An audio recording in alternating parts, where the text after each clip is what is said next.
Hello' everyone, কি খবৰ আপোনালোকৰ? আৰু আজি এই ভিডিঅ'টো যে আপোনালোকে চাই আছে, এই ভিডিঅ'টো হৈছে যোৱা বছৰ নৱেম্বৰ মাহৰ ৰাসৰ ভিডিঅ'। আৰু দেখিছেনে মই কিমান এলেহুৱা, বাৰু যি কি নহওক, এনেকৈ যে ভিডিঅ' দিম বুলি পেলাই কিমান ক্লিপ লৈ তাৰপিছত যে ডিলিট কৰিবলগীয়া হয়, কি কৰিব, উপায় নাই আৰু।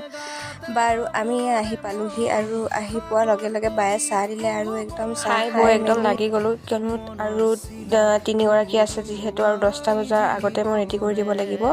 আৰু এইগৰাকী বা মই মেকআপ কৰি দিলোঁ, আৰু তেখেতৰ একো ডিমাণ্ড নাছিলে, স্কিনত বিশেষ একো প্ৰব্লেম নাছিলে, কিন্তু স্কিনখন খুব বেছি ড্ৰাই আছিলে, আৰু বেছি ড্ৰাই আৰু অইলি স্কিনত মেকআপ কৰিবলৈ খুবেই টান হয়। আৰু বাৰু যি কি নহওক, মই ভালদৰে স্কিনখন প্ৰিপেৰেশ্যন কৰি মেকআপটো আৰম্ভ কৰি দিলোঁ। আৰু তেখেতক কোনো ধৰণৰ ডিমাণ্ড নাছিলে, মোৰ মতে কৰিব দিছিলে সকলোবিলাক, আৰু ময়ো সেইমতে কৰিলোঁ।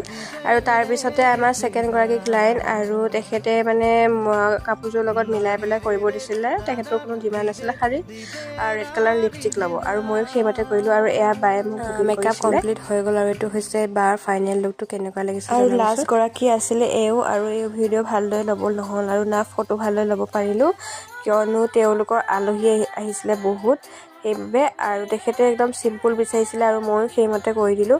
কেনেকুৱা লাগিছে জনাবচোন কমেণ্টত। আৰু বহুত দেৰি হৈ গৈছিলে, সেইবাবে আমাক ভাতটো খাব বহুত জোৰ কৰাত আমি ভাতটো খালোঁ। আৰু এই টাইমটো চাওকচোন কিমান।